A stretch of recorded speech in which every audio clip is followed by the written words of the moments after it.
नमस्कार, जय हिंद दोस्तों। साथियों, आप सभी के लिए बहुत बड़ी खुशखबरी है। जी हाँ दोस्तों, देखिए सरकारी अस्पताल में आई हुई है आप सभी के लिए नई भर्ती। दोस्तों, काम रहेगा मरीजों की पर्ची काटना। दोस्तों देखिए, अगर आप सरकारी अस्पताल में गए होंगे तो सबसे पहले आपको वहाँ पे जा कर के अपनी पर्ची कटवानी पड़ती है। तो बस दोस्तों, आपको वही काम करना है।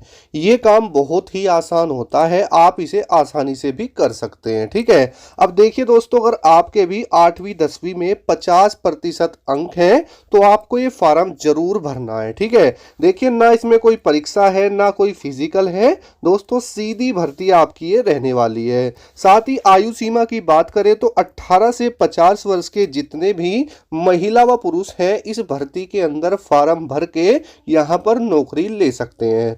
तो आज की इस वीडियो में हम इसी भर्ती के बारे में बिल्कुल डिटेल से बात करने वाले हैं कि इसका फॉर्म आपको कैसे भरना है और कौन कौन से डॉक्यूमेंट्स लगेंगे, सैलरी कितनी मिलेगी, सिलेक्शन प्रोसेस क्या रहेगा। यानी सारी जानकारी इस भर्ती की मैं आपको आज की इस वीडियो में देने वाला हूं। ठीक है। तो वीडियो बहुत ज़्यादा इंपॉर्टेंट है दोस्तों, अगर आप भी सरकारी अस्पताल में एक नौकरी लेना चाहते हैं। अब देखो दोस्तों, पर्ची काटने में आपको कुछ ज़्यादा काम नहीं करना पड़ता। बस आपको जो मरीज है उसका नाम और उसकी उम्र लिख करके उसको पर्ची देनी पड़ती है। अब ये जो काम है बहुत आसान होता है और सबसे बड़ी बात है कि आपको ये काम बड़ा ही आरामदायक रहेगा। आप इसे कुर्सी पर बैठकर करते हैं। आपने भी अपने नज़दीकी क्षेत्र में अस्पताल देखे होंगे और आप जब वहां पर जाते हैं तो आपने देखा होगा कि एक व्यक्ति वहां पर आपकी पर्ची काटता है पहले, है ना। तो उसी तरीके का काम यहाँ पर रहेगा। आप मुझसे पूछते रहते हैं कि सर जब भी कोई ऐसी भर्ती आए तो हमें जरूर बताना। साथ ही सरकारी अस्पताल की भर्ती के लिए तो भाई बहुत सारे मेरे पास कमेंट्स आते रहते हैं कि सर जब भी ये भर्ती आएगी तो हमें आप जरूर बताना। तो फाइनली जो आपका इंतजार है वो खत्म होने जा रहा है। तो सारी चीजें बताऊंगा, वीडियो बहुत इंपॉर्टेंट रहेगी। दोस्तों, अगर आप भी बेरोजगार हैं और एक नौकरी की तलाश में है ना, तो 2025 में आपको नौकरी मिलने वाली है अगर आप भी जैसे मैं बताऊंगा इस तरीके से फॉर्म भरते हैं। ठीक है। तो वीडियो में आगे बढ़ने से पहले आप सभी लोगों से एक छोटा सा निवेदन है। प्यारे साथियों, अगर आप हमारे चैनल पर पहली बार आए हैं और अभी तक आपने हमारे चैनल को सब्सक्राइब नहीं किया है तो आप सभी से छोटा सा एक निवेदन ये है कि देखिए दोस्तों, हम दिन रात आपके लिए मेहनत करते हैं और आपको हर भर्ती की जानकारी देते हैं बिल्कुल 100% सटीक, और आपसे सिर्फ ये उम्मीद रखते हैं कि आप हमारा चैनल सब्सक्राइब करेंगे। ठीक है। तो नीचे आपको लाल कलर का एक सब्सक्राइब बटन दिख रहा होगा, उसको दबा दीजिए। साथ ही उसके साइड में घंटी का ऑप्शन है, उसको दबाकर भी ऑल पर प्रेस कर लेना। इसमें आपका कोई पैसा नहीं लगेगा, ये बिल्कुल फ्री है। ठीक है। और आपका ही फायदा होगा, यानी जब भी कोई नई भर्ती आएगी और उसकी वीडियो हम अपने चैनल पर डालेंगे तो उसका नोटिफिकेशन आप तक जाएगा और तभी के तभी आप उस भर्ती की जानकारी ले सकते हैं। ठीक है। तो आइए दोस्तों, अब हम चलते हैं ऑफिशियल नोटिफिकेशन की तरफ और जानते हैं अस्पताल की इस भर्ती के बारे में संपूर्ण जानकारी को। तो देखिए दोस्तों, अब हम जानेंगे इसके बारे में पूरी जानकारी। तो देखिए, यहाँ पर लिखा हुआ है निजी सरकारी अस्पतालों में पर्ची बनाने की नौकरी कैसे प्राप्त करें, है ना। सारी डिटेल्स आपको मिल जाएगी। तो देखिए दोस्तों, यहाँ पर लिखा है कि आपने अपने अस्पताल में कंपाउंडर का तो नाम सुना होगा, जहां उन्हें पर्ची बनाने के काम के तहत कई अन्य काम भी करने पड़ते हैं। जैसे दोस्तों डॉक्टरों की वो सहायता भी करते हैं कई बार, है ना, और उसको दोस्तों हम कंपाउंडर भी बोलते हैं। अब देखिए, वो डॉक्टर के आदेश अनुसार काम करते हैं। हालांकि जो उनका मेन काम है वो क्या होता है दोस्तों, आपका पर्ची काटने का। अब देखिए, अस्पताल में पर्ची बनाने की जो नौकरी है इसको पाने के लिए आपको सबसे पहले अस्पताल में जाकर उनके रिटायरमेंट नियमों के अनुसार नौकरी के बारे में पूछताछ करनी होगी। यह बहुत आसान काम और ज्यादातर लोग इसके बारे में नहीं जानते, लेकिन आपको अस्पताल में पर्ची काटने की जो नौकरी है ना, इसको कैसे लेना है वो सारी चीज मैं अब आपको यहाँ पर बताऊंगा। तो देखिए दोस्तों, सबसे पहले तो देखिए अस्पताल में पर्ची का बनाने के लिए जो योग्यता है वो क्या होनी चाहिए। तो अस्पताल में नौकरी पाने के लिए तथा इसके अंतर्गत कंपाउंडर बनने के लिए भारत के किसी भी मान्यता प्राप्त बोर्ड से विज्ञान विषय में आपको 12वीं क्लास में लगभग 50% अंक आपके होने चाहिए और उसमें आप पास होने चाहिए। ठीक है। उसके बाद में इसके अलावा अगर छात्र ने किसी मान्यता प्राप्त संस्थान या विश्वविद्यालय से स्नातक की डिग्री प्राप्त की है तो वो अस्पताल में कंपाउंडर की नौकरी पा सकते हैं। अस्पताल में पर्ची बनाने की नौकरी पाने के लिए उम्मीदवार की जो आयु है वो कम से कम 18 वर्ष या उससे अधिक होनी चाहिए।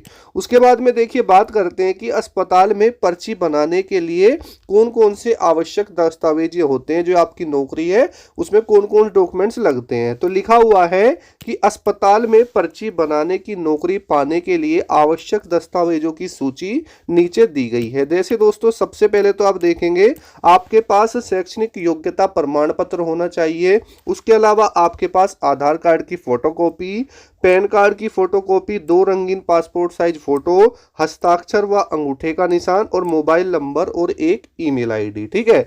तो इस तरह के कुछ नॉर्मल से डॉक्यूमेंट्स हैं जो कि आजकल हर किसी के पास में दोस्तों होते हैं।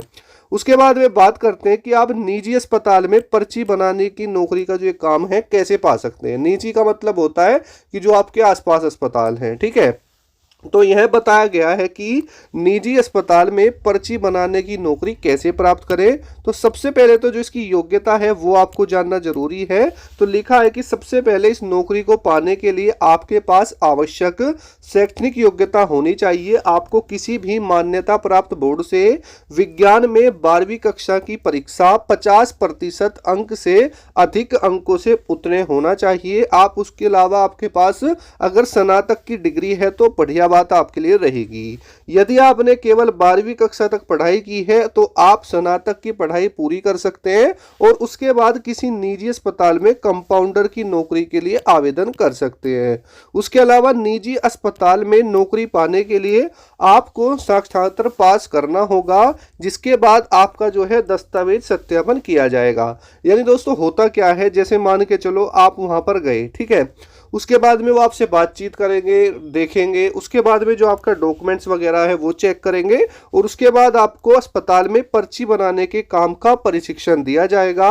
अगर आप इन सभी प्रक्रियाओं को पास कर लेते हैं तो आपको प्राइवेट अस्पताल में पर्ची बनाने का काम और कंपाउंडर की नौकरी आसानी से मिल जाती है। अब देखिए इसमें ना तो दोस्तों कोई परीक्षा होती है, ठीक है, ना इसमें कोई आपका यहाँ पर फिजिकल होगा, ठीक है, और ये आपकी दोस्तों सीधी भर्ती यहाँ पर रहती है। बस शर्त ये रहती है कि जो इसकी योग्यता है उसको आप पूरी करते हो। अब अगर आप देखिए डॉक्टरी लाइन में जा रहे हैं तो उसके लिए थोड़ी बहुत जानकारी तो आपके पास होनी चाहिए। उसके बाद आती है कि अगर आप सरकारी अस्पताल में पर्ची बनाने की नौकरी कैसे मिलेगी, कि भाई जो गवर्नमेंट हॉस्पिटल होते हैं ये भी तो बात है।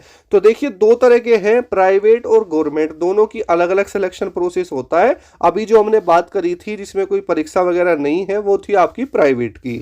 अब देखिए जानते हैं कि सरकारी अस्पताल में कैसे आपको नौकरी मिलती है, उसकी क्या योग्यता है, क्या सिलेक्शन प्रोसेस है। तो सरकारी अस्पताल में पर्ची बनाने की नौकरी पाने के लिए आपको कुछ शर्तों और नियमों का जानना होगा। उसी के अनुसार आपको यहाँ पर सारी चीजें देखने के लिए मिलेंगी और अच्छा वेतन भी आपको यहाँ पर मिलेगा। अब देखिए दोस्तों यहाँ पर लिखा है कि सरकारी अस्पताल में नौकरी पाने के लिए हमें कुछ जो चरण है उनका पालन करना है और तभी हमें यहाँ पर नौकरी दोस्तों मिलेगी। जैसे अगर हम बात करते हैं तो हॉस्पिटल में पर्ची काटने की नौकरी भर्ती। सरकारी अस्पताल में पर्ची बनाने की नौकरी पाने के लिए आपको विज्ञान विषय के साथ में 12वीं कक्षा पास होना चाहिए या स्नातक की जो पढ़ाई है आपने पूरी कर रखी हो जो कि मेडिकल से जुड़ी हुई हो, ठीक है। उसके बाद में सरकारी अस्पताल में नौकरी पाने के लिए आपको स्नातक की डिग्री पूरी करनी होगी और जिसके बाद आप सरकारी अस्पताल में इस नौकरी के लिए कंपाउंडर के पद के लिए आवेदन कर सकते हैं।